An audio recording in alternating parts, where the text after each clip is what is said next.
Amigos, ¿cómo están? Bienvenidos a una nueva edición de La Primera Infancia Primero. Gracias por estar con nosotros.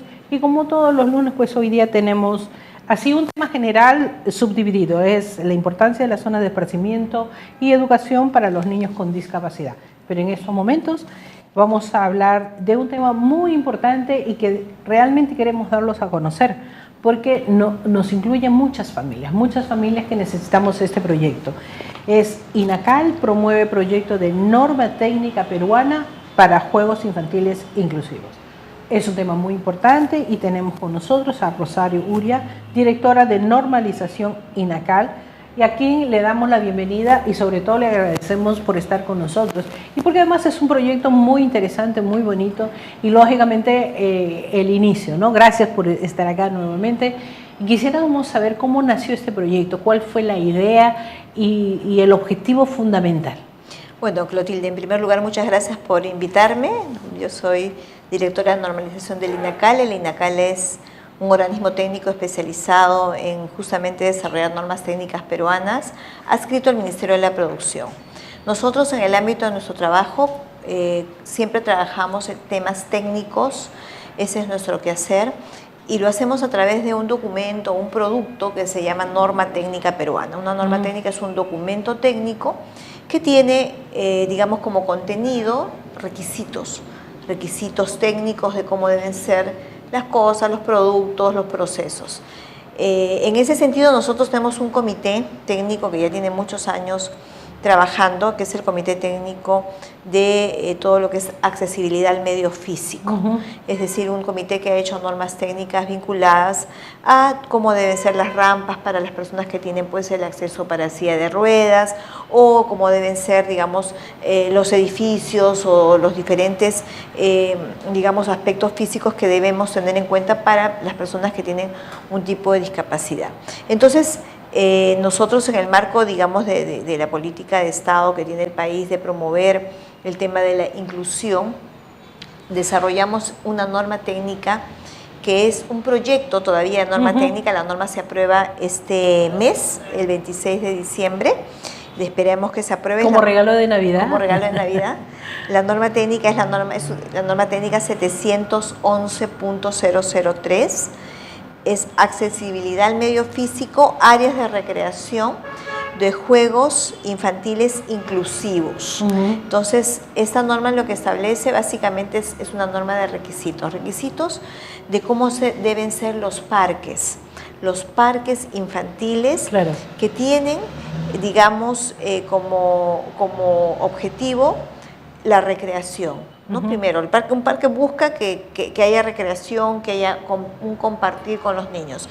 Pero nosotros le hemos incorporado a este tema, porque buscamos que sea un tema inclusivo, cómo deben ser los juegos para los niños, jóvenes, adolescentes, porque no hablamos de edad, porque cuando hay discapacidad las edades, claro, a veces se estiran. Sí, exactamente. Se extienden a un poco más. A un poco más. Nosotros lo que buscamos es que hayan parques infantiles, que hayan juegos recreacionales en parques públicos y también en parques privados, para que se contemple el acceso a jóvenes, a niños y jóvenes con discapacidad física, que puede ser una discapacidad física, discapacidad, digamos, sensorial, claro, ¿no?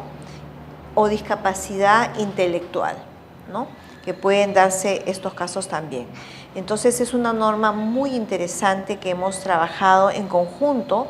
Digamos, nosotros a través del Comité Técnico en esta norma han participado muchos actores, especialistas del Ministerio de Vivienda, del Colegio de Arquitectos del Perú, del Colegio de Ingenieros, del Consejo Nacional para la Integración de Personas con Discapacidad, como el CONADIS, el Ministerio de Defensa, el Ministerio de Educación, Salud, y bueno, y algunas universidades. Entonces es un proyecto muy interesante que ha reunido el mejor conocimiento de arquitectos, de personas que además tienen discapacidad y que han aportado desde el punto, claro, de vista de cómo debería ser, ¿no?, la parte interesada. Hicimos un evento de discusión pública porque nosotros, antes de aprobar este proyecto de norma, lo sometemos a una discusión pública por 2 meses, es decir, aprobamos el proyecto y lo hemos sacado a discusión pública por 2 meses en un evento que hicimos en conjunto con el CONADIS, donde presentamos cómo va a ser esta norma, qué busca esta norma. Le hemos mandado también oficios a la Municipalidad de Lima, al alcalde, para que tome conocimiento de esto. Nuestro objetivo es, y gracias por permitirme este espacio, es difundir lo que estamos haciendo para que se utilice, como tú bien decías antes de la entrevista, que se utilice en los parques. Exacto. Que se utilice en los parques, que hayan niños en los parques, pero que hayan niños también que tienen algún tipo de discapacidad de manera integrada con los niños que no la tienen. O sea, es una norma que beneficia la inclusión de estos niños y que ayuda a los niños que no tienen una discapacidad a comprender que el mundo está conformado por una serie de, digamos, de personas con las cuales tenemos que interactuar. Somos diversos. Y somos diversos, exactamente. Entonces, es una norma muy interesante que tiene algunos aspectos técnicos que son importantes considerar y que me gustaría comentarte a lo largo de la entrevista, que sí. ¿no? No, sí, en realidad es muy importante porque esta primera parte habla del proyecto en un objetivo general, pero una cosa que destaca y me parece muy interesante es cómo humaniza el parque. Porque el parque muchas veces hasta es prohibido utilizarlo, lo cual me parece una situación bastante inaudita, porque los parques fueron creados y se llaman como tal justamente para darle el apoyo a las familias que tienen a sus hijos, niños pequeños, grandes, para que utilicen. Porque un parque sin niño es un parque sin objetivo, sin beneficio. O un niño que no tiene acceso al juego. Es un niño que está cerrando una etapa de su vida sin jugar. Claro. La parte más importante. Qué responsabilidad de las autoridades, imagínate, ¿verdad? Es muy importante que los niños jueguen. El juego, digamos, tiene como objetivo interactuar socialmente, digamos, compartir habilidades. Y qué mejor que brindar una norma técnica para que estos juegos, estos espacios públicos contemplen algunas especificaciones técnicas que permitan que los niños que necesitan de un espacio de alguna manera especializado pueda permitírseles pues que a la hora de tener que diseñar un parque se contemple este tipo de requisitos, ¿no? Y sobre todo, si es un parque de tamaña dimensión, considerando a los niños con habilidades diferenciadas o no, porque ahí está la humanización, ¿no?, del parque. ¿Cómo queda el acompañamiento? Porque muchos de estos niños jóvenes no necesariamente pueden hacerlo solos. Así es. ¿No? ¿Cuál es el acompañamiento? ¿Cuáles serían las facilidades que tuviesen las familias como para acompañar en este proceso de utilizar el espacio? Sí, la norma contempla la necesidad, y eso ya está, digamos, a discreción del acompañante, ¿no? Porque los niños pueden tener, como tú bien has dicho, habilidades diferenciadas en donde pueden desplegarse solos como no, ¿no? Entonces, la norma contempla de que en principio el niño con alguna discapacidad tiene que estar acompañado, ¿no? Tiene que estar acompañado. Como te comentaba, esta norma está hecha para discapacidades distintas, como por decirte, discapacidades audiovisuales, físicas, intelectuales. Entonces, la norma comienza diciendo de que los niños tienen que estar acompañados. También dice que los juegos, en donde sea necesario o donde se requiera, el niño tiene un espacio para jugar con el acompañante. O sea, juega, supongamos que haya una mamá o un hermano, ¿no?, con el niño. El juego tiene que estar diseñado para que el niño juegue con el acompañante o juegue con otros niños también, si el niño puede entrar solo, ¿no? Entonces, comienza la norma con ese principio digamos, de la inclusión. Y es muy interesante porque cuando hicimos el evento de discusión pública, habían madres de niños que tienen discapacidad y celebraron esto, ¿no? El hecho de querer jugar. Inclusive había una señora que decía que ella en Brasil había podido jugar con su niño, que dicho sea de paso, físicamente no es un niño, porque es un joven grande, de cuerpo, digamos ya como un jovencito, pero es un niño, desde el punto de vista de su habilidad mental. y qué importante era para ella jugar con ese niño, jugar en ese espacio físico. Pero los parques hoy están diseñados para espacios muy pequeños, para niños pequeños. Entonces, esta norma contempla eso, que el niño pueda jugar con el acompañante, el adolescente, el joven pueda jugar con el acompañante.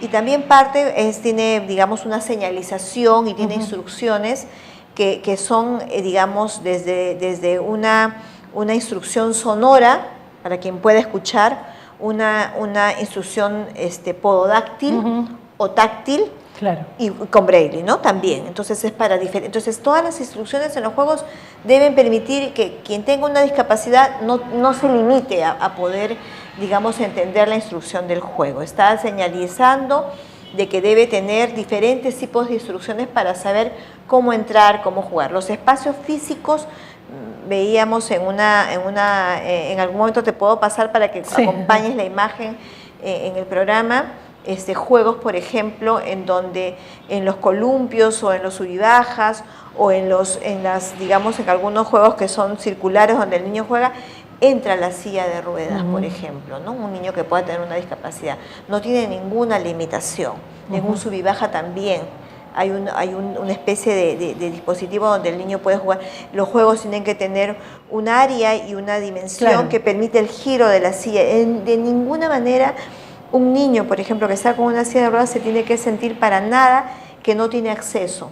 O sea, no tiene que haber ningún tipo de limitación de que no se le permite el acceso. Se tienen que crear esos espacios. Igual en el ámbito de un niño que pueda obtener alguna limitación visual, ¿no? Entonces las instrucciones están, digamos, con braille, y los niños que tengan algún tipo de limitación sonora, hay, digamos, una instrucción que pudiera también ser táctil o pododáctil también, ¿no? Entonces hay una serie, los juegos están clasificados por grados, grado 1, grado 2 y grado 3. El grado 1 es un juego en donde no hay una distinción, los niños entran sin distinción. El grado 2 es un juego en donde ya entra el componente del niño que tiene una habilidad, digamos, diferente, una discapacidad con un niño normal. El espacio se comparte, tienen que haber juegos así, donde se comparte. Eso es muy positivo para ambos. El niño integrado, por eso es un parque inclusivo, y el niño que ayuda a que ese niño se incluya, es muy importante desde el punto de vista de una sociedad inclusiva, ¿no? Y luego juegos de tipo 3 donde son exclusivamente también para niños, en donde el aditamiento o el espacio es para un niño que tenga una discapacidad, porque entra pues una silla de ruedas. Entonces es exclusivamente diseñado desde su diseño inicial para un niño que tenga una discapacidad. Entonces un parque debe tener esos 3 tipos de juegos, ¿no? Juegos en donde el niño se despliega y corre normalmente con la habilidad normal de un niño que no tiene ninguna discapacidad, porque los niños tienen que tener también esos espacios. Juegos mixtos y juegos específicos y todos que ya juntos. Es otro tipo pero de todos problemas, integrados, ¿no? Claro, tipos de problemas y todos integrados. Y lo que me encantó de la norma es que tiene espacios para que se integren los padres o los acompañantes. Juegan todos. Y eso es muy importante, porque tampoco puedes dejar a un niño con una discapacidad solo en el juego, ¿no? O sea, juegan los padres, la juegan familia los niños, tiene que estar integrada con los niños. Entonces es una norma muy interesante. Te cuento que nos ha costado mucho hacerla, no era nada fácil, a mí misma me ha costado mucho revisarla. Sobre todo que en el costo también debe ser un costo bastante... digamos que si la norma se toma en cuenta desde el diseño, los costos se reducen. Como me decía un experto, es más difícil, digamos, readecuar que diseñar, ¿no? Sí, entonces, eso es verdad. Estamos esperando, pues, que, bueno, tampoco tenemos muchos parques, así que ojalá que los parques que se diseñen, que se tengan como iniciativa los alcaldes a nivel nacional, contemplen en el diseño esta norma. ¿Y habrá algún proyecto piloto como para que porque muchas veces la gente necesita algo visual, ¿no? Para convencerse de que es algo muy favorable. Sí, nosotros en el momento que hicimos el lanzamiento de la norma, pusimos imágenes de parques que hay en el mundo, cómo son los parques en el mundo, para que se puedan tomar como ejemplo, y esperamos, porque había mucha gente en el evento de discusión pública, de que algún municipio decida pues tener un piloto, y buscamos justamente, y hago un llamado a ver si hay algún municipio que se anima y nosotros podamos que se compre esta idea tan interesante. Además es muy importante, nos hace mejores personas como sociedad, ¿no? Mejores padres, porque yo soy madre y me encantaría que mis hijos tengan este compartir en un juego, en un espacio en donde cedemos todos y compartimos todos, ¿no? Entonces, ojalá que haya eso, y la presidenta INACAL, la señora Clara Gálvez, que está muy comprometida con este tema, me decía, y de la cual traigo el saludo, me decía, gracias, qué lindo sería que INACAL pudiera tener el primer parque que cumple eso y hacer un reconocimiento, ¿no? O sea, cómo nos motivamos para eso. Motivemos pues entonces a los alcaldes, tanto a los alcaldes, a los gobiernos regionales, a que esta norma se aplique. Es una norma en la cual hemos trabajado mucho desde varios meses, y la vamos a aprobar este 26 de diciembre y la debemos estar publicando los primeros días de enero. Deseamos que esta norma la tomen todos. Voy a poner imágenes en el momento que la aprobemos para que puedan mirar cómo son estos parques, y esperemos pues que sea muy, muy apoyada por la sociedad en general. Claro, porque es una conveniencia para todos, es para la familia. No es para uno solo, es para la familia. Es para la familia y es para todos. O sea, yo, como decía en el evento, cuando difundimos esta norma, no es solamente para los niños que tienen, o los jóvenes que tienen una discapacidad, es para todos. Como te decía, nos hace mejores personas. En la medida que comprendemos en el juego, que compartimos espacios públicos con personas que por X circunstancias tuvieron una discapacidad, nos enseña muchísimo a compartir, a dar de nosotros a través del juego, ¿no? Que nuestros hijos aprendan esto, yo creo que hace que nuestra sociedad vaya siendo más inclusiva, ¿no? Claro que sí. Es muy importante. Por eso el parque, al inicio cuando hacíamos la norma, no queríamos hacer, porque corríamos el riesgo de hacer una norma muy especializada, decíamos no queremos parques que sean excluyentes solo para estos Claro, porque ahí se cae en lo mismo, ¿no? En la exclusión. Claro, lo que queremos es que se integre, y hay juegos de diferentes grados, y lo más bonito es que hay juegos en donde es mixto, grado 2, en donde hay juegos donde compartimos con los niños, ¿no? Es claro, muy interesante. Sí, es un proyecto de verdad muy interesante. Y yo creo que son las familias peruanas las que se van a beneficiar. Digo familias peruanas porque estamos en Perú, pero todas las familias se van a beneficiar. Sí, ¿no? Habemos muchos, hay también mucho extranjero que tienen problemáticas bastante difíciles, y esto pues de alguna forma les aliviaría la vida. Sí, y si me permites también, si bien la norma está hecha para juegos recreativos en parques públicos y también privados, podría aplicarse. Yo quisiera también reflexionar de que esta norma pudiera aplicarse en los colegios, en las zonas recreacionales de los colegios, ¿no? Que los colegios también vayan incorporando esto, porque los colegios también son inclusivos. Y no solo inclusivo en el aula de aprendizaje, sino en el juego también. Entonces, que también la miren los colegios sería para nosotros importante, ¿no? Y ya para finalizar nuestra conversación, pues les sugiero que haga una invitación a todas las municipalidades del Perú, no solamente de Lima Metropolitana, a que vean esta norma, a que vean ese proyecto. Sí, bueno, yo invito a todas las municipalidades, a los gobiernos regionales, a los directores de los colegios, a que revisen esta norma. Es la norma, ahorita es proyecto, pero el 26 de diciembre esperamos aprobarla. Es la norma técnica 711-003, accesibilidad al medio físico, áreas de recreación con juegos infantiles inclusivos. La norma tiene requisitos que ustedes pueden encontrar útiles para el diseño de estos juegos. Esperamos pues que INACAL haya contribuido a este tema tan importante como es pues juegos inclusivos para el beneficio de niños y adolescentes con algún tipo de discapacidad, y para el beneficio de nuestros niños en general, para aprender la importancia de lo que es la inclusión. Muchísimas gracias, de verdad me parece que es un tema muy importante, y creo que aprobado este proyecto todos nosotros nos vamos a beneficiar, no solamente como seres humanos, sino como personas que estamos logrando la inclusión de todos nosotros. Así es. Gracias por haber estado acá. Hemos estado conversando con Rosario Uria, directora de normalización INACAL, y a quien le agradecemos muchísimo por habernos dado a conocer ese proyecto, y esperamos que el 26 la podamos felicitar diciendo de la aprobación de ese proyecto, y sobre todo señalar que nos han llamado muchos municipios porque lo quieren incluir en sus administraciones. Muchísimas gracias, nos vamos a un corte y regresamos con nuestra siguiente invitada.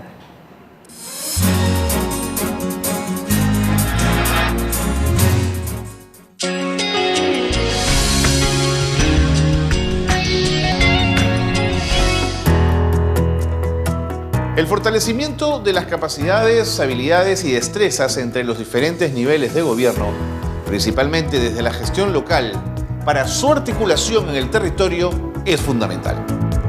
Por esta razón, que con el objetivo de contribuir en la promoción de la articulación y la implementación de una agenda de gobernabilidad, es que desarrollaremos el curso virtual Gestión Prioritaria desde lo local por la infancia, la niñez y la adolescencia. Este curso está dirigido a gestores y administradores de gobiernos locales, organizaciones sociales, operadores de justicia y personal involucrado en programas de infancia y niñez. Estaré con ustedes muy pronto, desde el mes de enero. Seremos parte de este curso todos los martes de 4 a 5 de la tarde durante 15 semanas. Podrás acceder a la programación e interactuar con expositores y panelistas nacionales e internacionales en el tema. A través de tus preguntas podrás enviarlas al chat en vivo y al foro de debate. Sé parte de este programa virtual de inducción e inscríbete en la plataforma virtual salgalucapacitacion.com/gestión prioritaria. Los esperamos.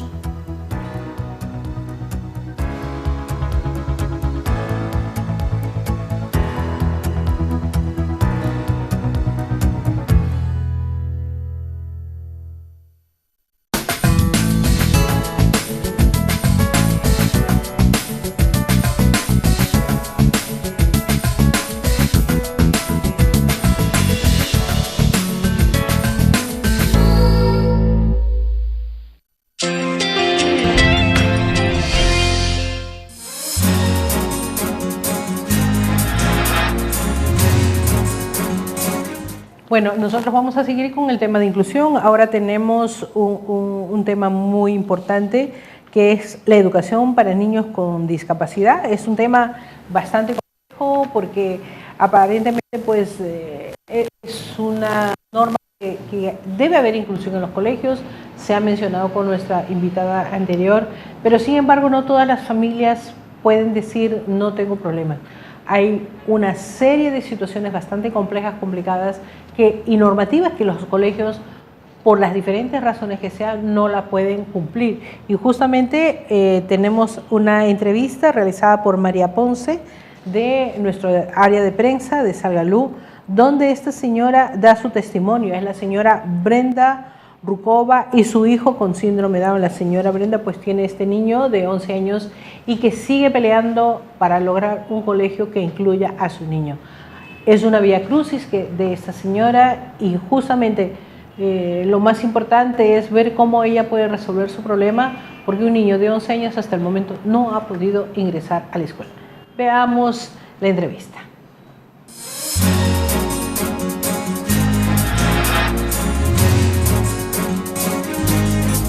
El proceso de matrícula en los colegios ha sido bastante difícil. Primero, la búsqueda de colegios para niños con discapacidad es muy complicado. Yo he paseado, he buscado 26 colegios antes del colegio de Giacomo ahorita actualmente, donde se encuentra estudiando. He paseado por 26 colegios. El problema para conseguir colegios para niños con discapacidad, apenas tú entras a admisión y preguntas, por favor, deme una vacante, tiene una vacante para mi niño, tiene tal año y bueno, va a comenzar un kinder.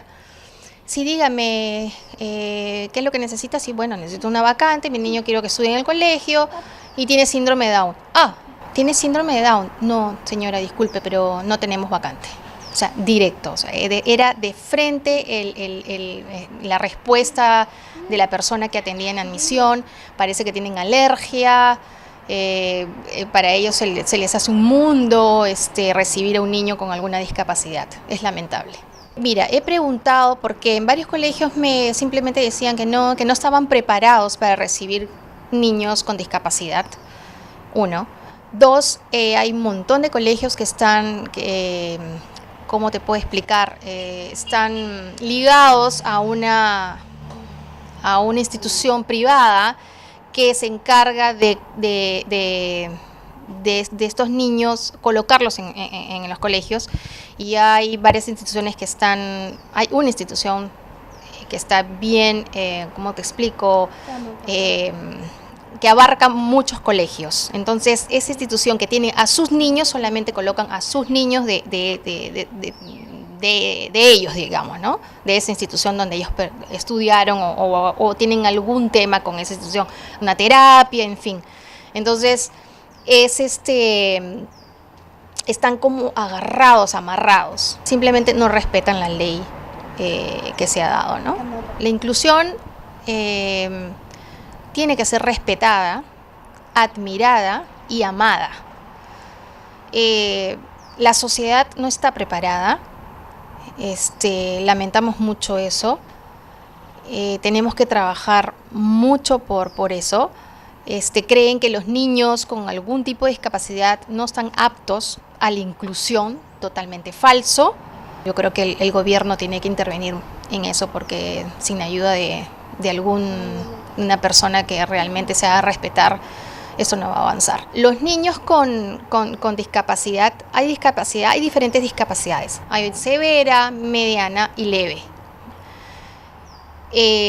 Las discapacidades severas, según el gobierno, están impedidos de tener una inclusión.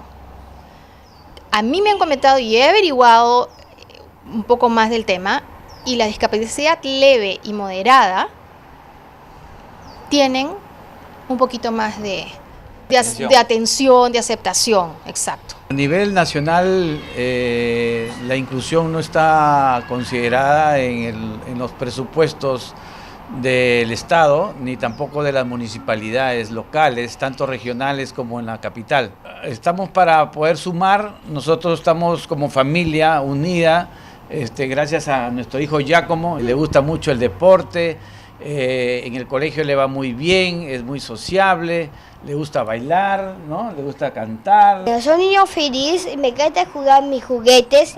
Niño feliz. Y me encanta cantar. ¡Ole, ole, ole! ¡Lau! Si ustedes fueran a los lugares más lejanos, hay muchas personas que no tienen esa facilidad, esa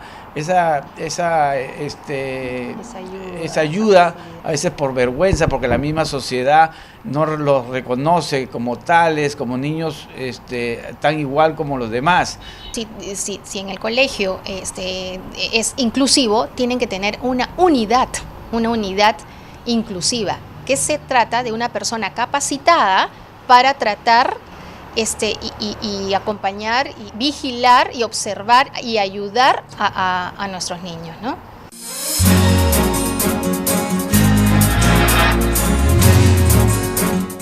Bueno, yo tengo una pequeña sorpresa para mí. Estoy con mi nieta que ha venido a visitarme, así es que por favor comprendan, la ilusión de la abuela siempre es muy importante. Ella se llama Petra, es mi nieta, hija de mi hijo mayor.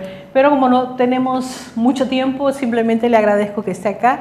Es parte de nuestra vida, nuestra ilusión para seguir trabajando por todos los niños como ella. Yo quisiera que todos los niños tengan papá y mamá que Petra tiene, así como se llama mi nieta, que realmente tienen una familia de verdad de admirar.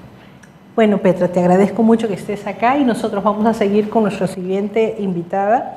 Es la doctora Malena Pineda, jefa de programas de defensa y promoción de las personas con discapacidad. Esta entrevista también la hizo María Pía Ponce del Departamento de Prensa, donde nuevamente estamos con este tema que infelizmente pues nos señala que hay un 88% de niños y adolescentes que no tienen la educación. Así es que veamos el informe y después lo comentamos.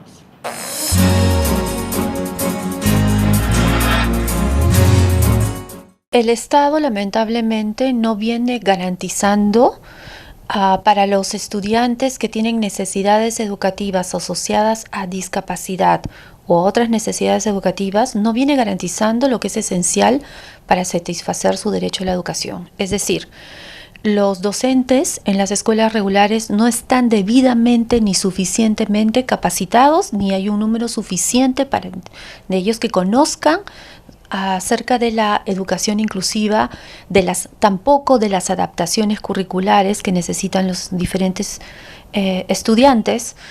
Los colegios en gran medida son inaccesibles para los niños que tienen discapacidad física, discapacidad motora, discapacidad visual.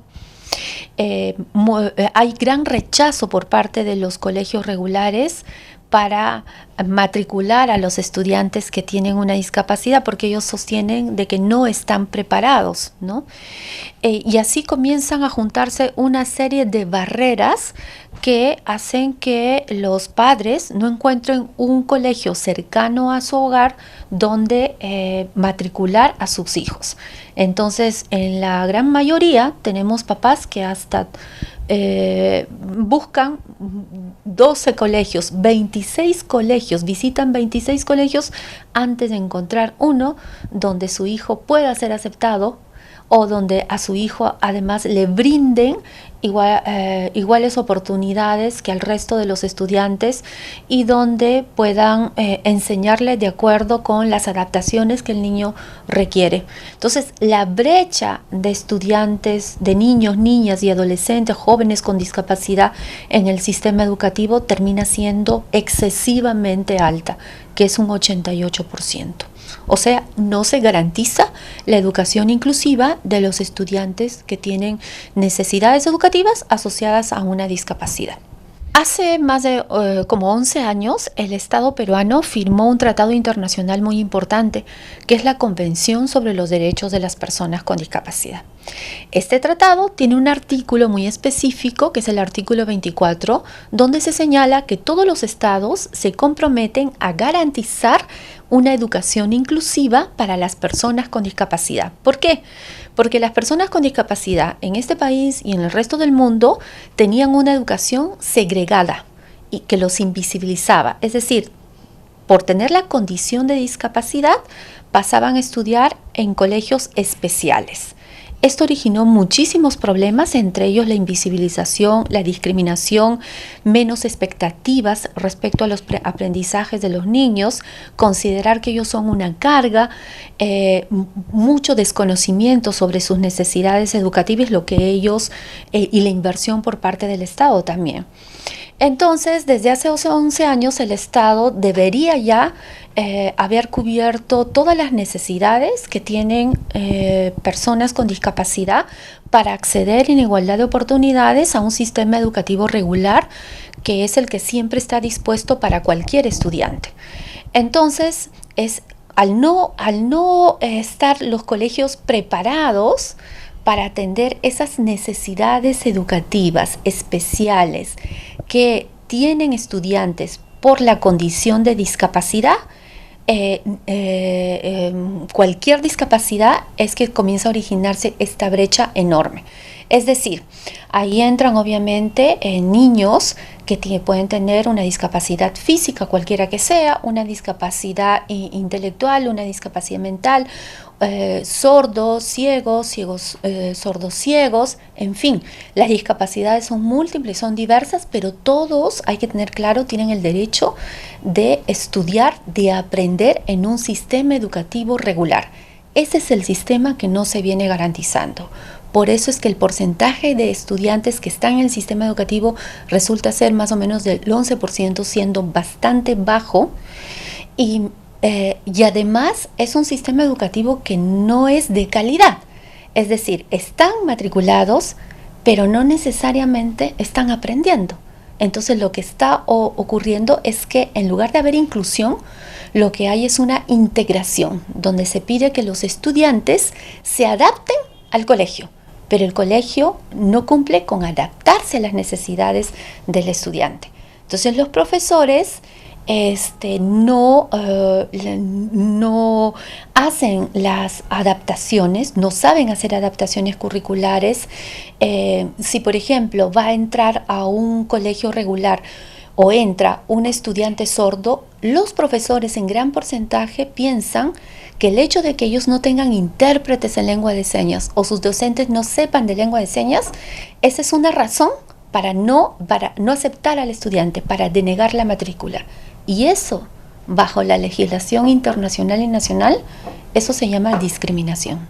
El colegio, por un lado, dice eso, pero en general la respuesta de los colegios es: no tengo vacantes, cuando no demuestran que efectivamente no tengan las vacantes.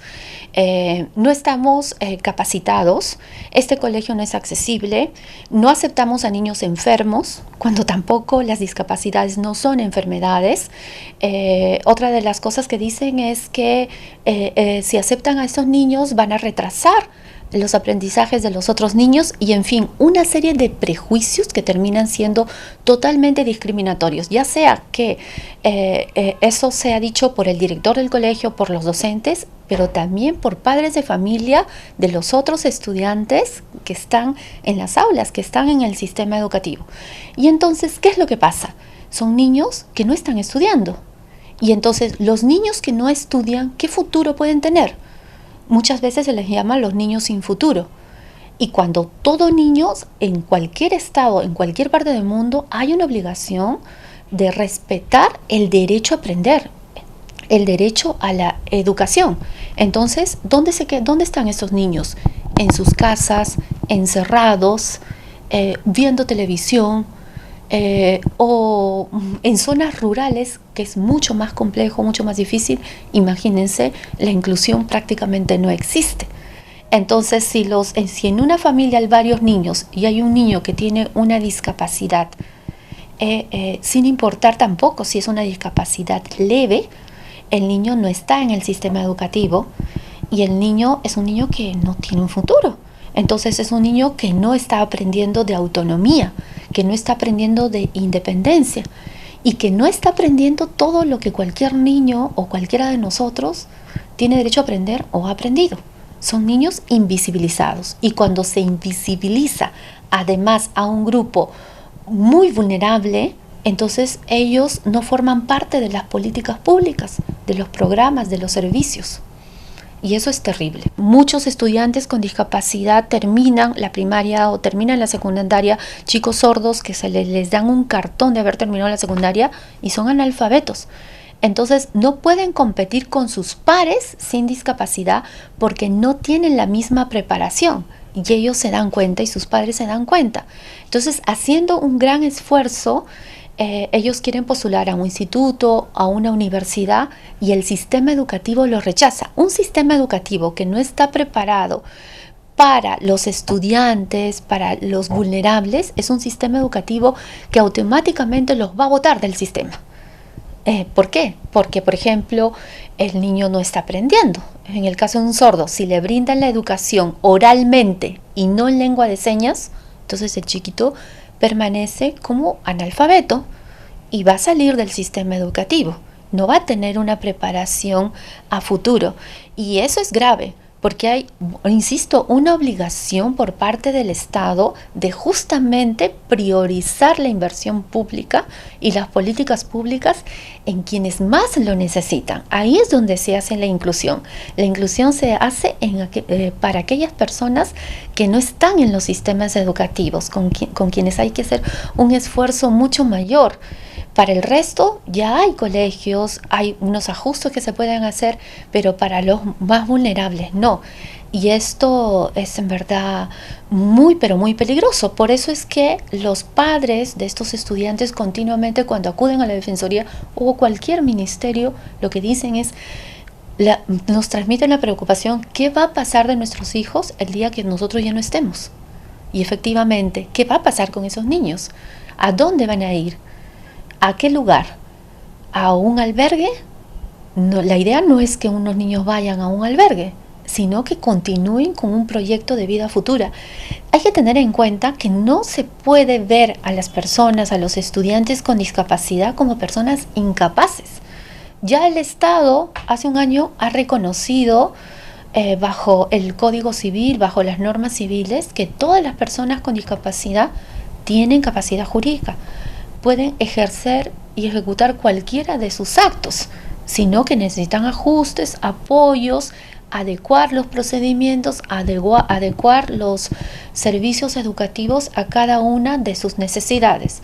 Si yo soy sordo, voy a necesitar, lo más seguro es que mi docente que me va a enseñar sepa de lengua de señas, o voy a necesitar un intérprete o un sordo que me enseñe la lengua de señas desde que yo soy chiquitito, para que yo aprenda mi propio idioma y así ir tomando mis conocimientos.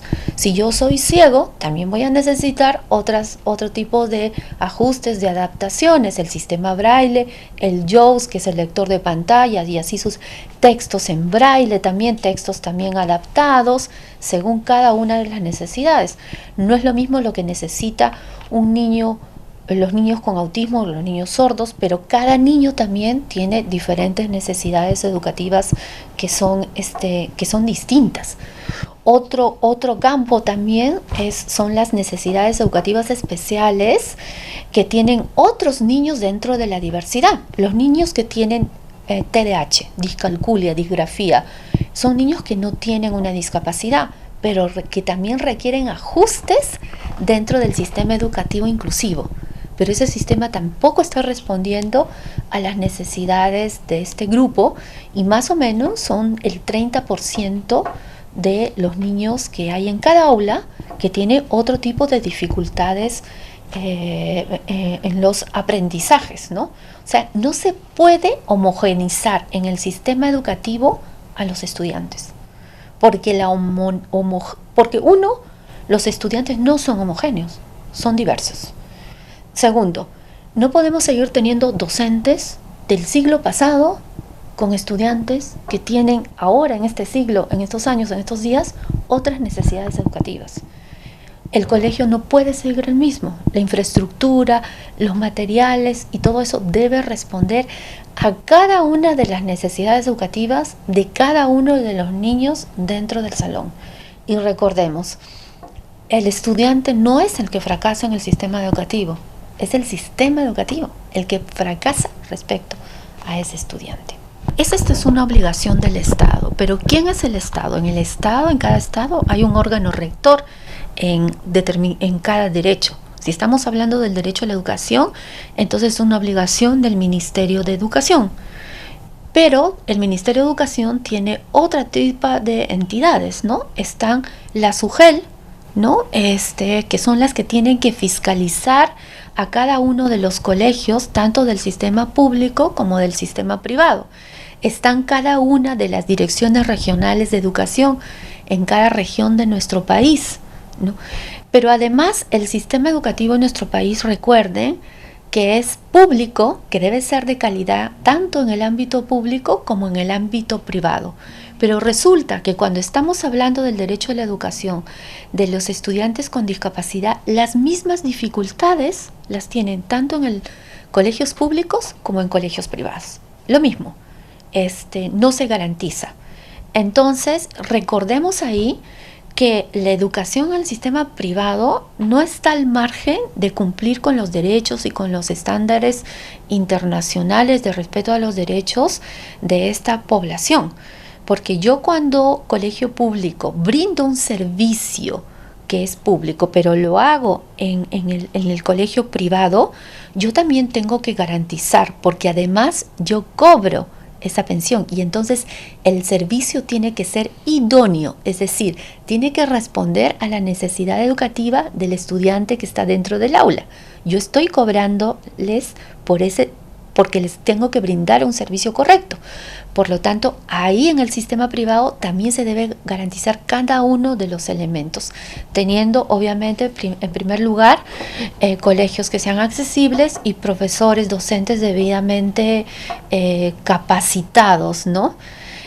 Por eso es que cuando hay denuncias de este tipo, una de las cosas que se les orienta a los padres es, si es un colegio privado y hay alguna falta, primero acudir a las mismas autoridades del colegio, pero después pueden ir a acudir a la UGEL, a las direcciones regionales de educación y al INDECOPI, porque estamos hablando de un servicio educativo privado. Y sucede en muchos colegios, y lo hemos visto también en nuestra supervisión, que a los estudiantes que tienen una necesidad educativa asociada a discapacidad en los colegios privados les cobran una doble pensión. Les exigen llevar un profesor que le llaman sombra, que acompaña al estudiante, o les exigen a los padres firmar un documento por el cual exoneran de responsabilidad al colegio si el colegio detecta que el estudiante tiene una discapacidad. Entonces, todas estas cosas son cosas que están prohibidas, que no deberían ser aceptadas, que deberían ser denunciadas y que deberían ser sancionadas. El derecho fundamental a la educación tiene que ser respetado tanto en colegios públicos como en colegios privados. No hay ninguna razón, y menos puede ser la condición de discapacidad, para que un colegio diga, él no puede entrar.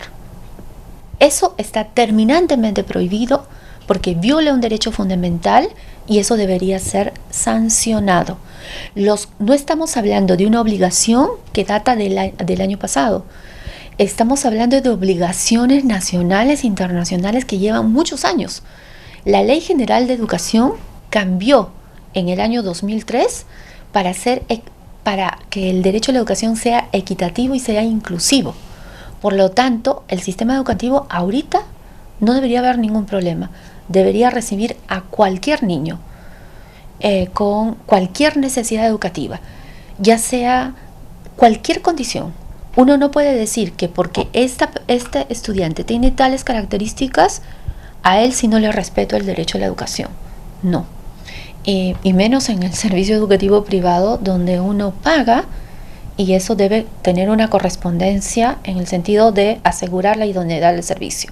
Y en el ámbito público, bueno, la obligación es del Estado, de una serie de autoridades, hay toda una fiscalización, y desde la Defensoría del Pueblo lo que venimos haciendo es exhortando al Ministerio de Educación y a otros sectores, y también al Ministerio de Economía y Finanzas, para que otorgue una inversión con un presupuesto por resultados específico que permita garantizar el núcleo esencial del derecho, los docentes, los colegios que sean accesibles, los materiales educativos, y que esto sirva para monitorear y garantizar que los estudiantes puedan ingresar a un sistema educativo donde aprendan, donde terminen la primaria, donde terminen la secundaria y donde tengan un proyecto de vida futura en la misma oportunidad que el resto de los estudiantes.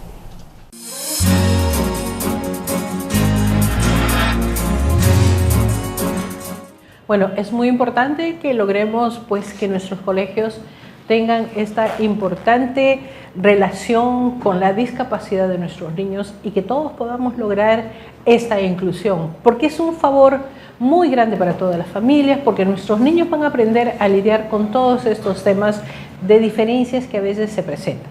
Nos vamos a un pequeño corte y regresamos enseguida.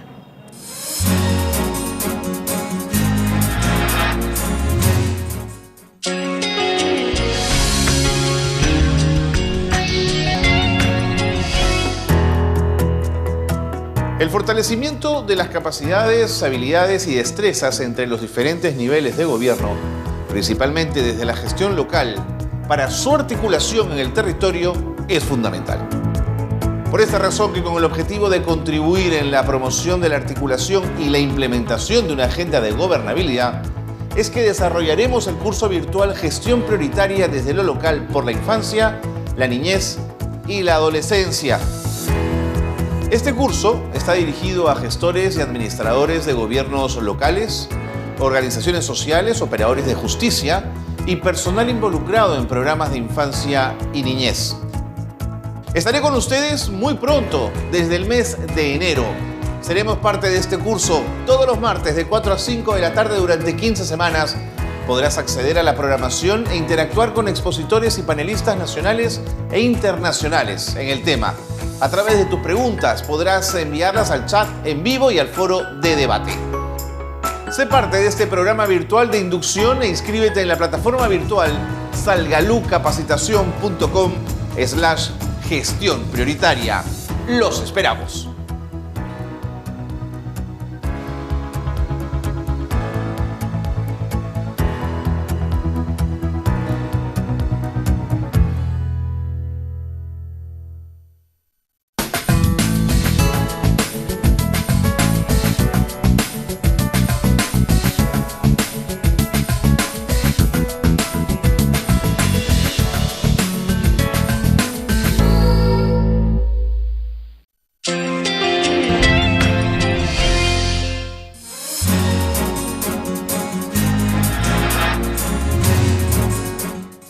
Bueno, yo sigo acompañada de mi nieta Petra. Inmediatamente les presentamos a Ani en noticias con temas bastante importantes. Hay que resaltar la participación de Alfredo Torres, quien es presidente de Ipsos Perú, que él en esta entrevista que le realizaron señaló cuál es la importancia de la alianza entre instituciones públicas y privadas en la atención de la primera infancia. Cabe destacar que ya muchos intelectuales, muchos investigadores han señalado que si no se aplica todo para favorecer el desarrollo de la primera infancia, de verdad lo poco y nada que se puede hacer no va a tener ningún éxito. Veamos, Ani.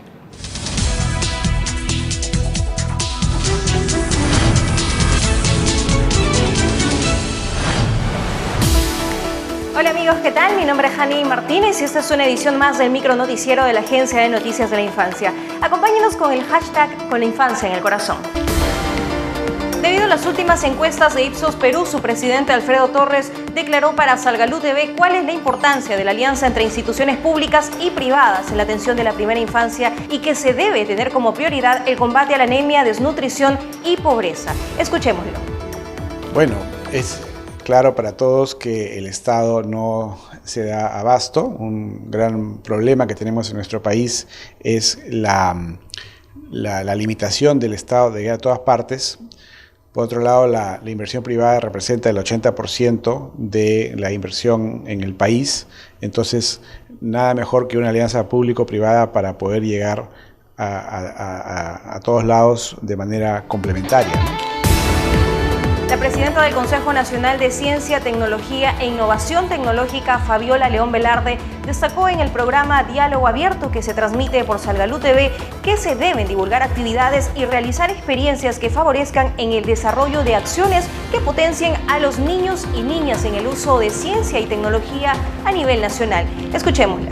Nuestros niños, por ejemplo, en las ferias nacionales de ciencia y tecnología Eureka, nuestra feria que ya la tenemos durante 60 años, han sucedido dos temas bien interesantes.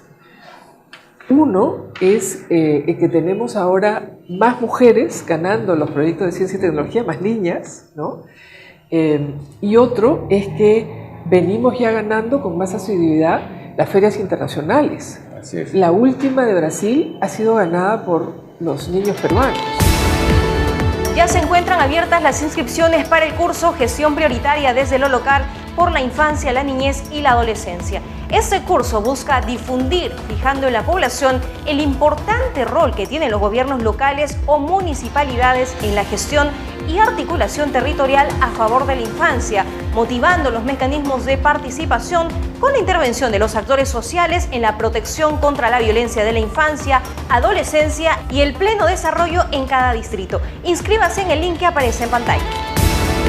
Finalizó con mucho éxito el programa Experiencias que valen la pena conocer, que se transmite por Salgalú TV, donde se demostró que es posible bajar la anemia y desnutrición crónica en distintas regiones del país, teniendo como clave el trabajo articulado y gestión de lo local, ya que ahora existe la experiencia y el conocimiento para combatir los males que aquejan a la infancia en nuestro país. Este programa contó con el apoyo de UNICEF y la Fundación Bernard Van Leer de Holanda. Además, todos los capítulos los podrán reproducir a través de las plataformas de Salgalú TV e Inversión en la Infancia.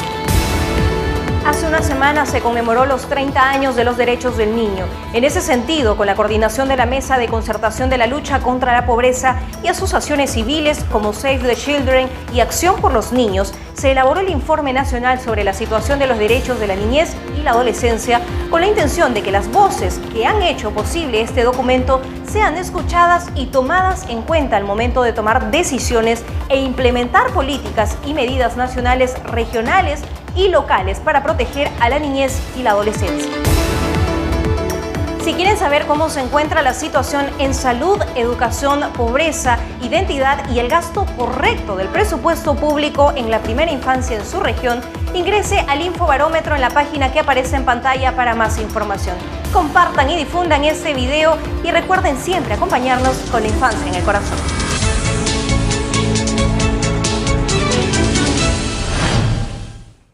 Bueno amigos, muchísimas gracias por haber estado con nosotros. Ya ustedes han visto de que ha sido un programa con inclusión. Yo me siento muy feliz por haber compartido todo este periodo con ustedes. Les deseamos lo mejor del mundo para cada familia y para que logren un bienestar, especialmente con los más niños. También agradezco a mis hijos, ¿no? A Lenka, a Salvador, por haberme dado este regalo maravilloso que se llama Petra. Muchísimas gracias, Lenka, un abrazo grande para todos nuestros amigos que están con nosotros. Les deseamos de verdad una feliz fiesta y ahí está el saludo de mi Petra. Muchísimas gracias y nos vemos hasta muy pronto.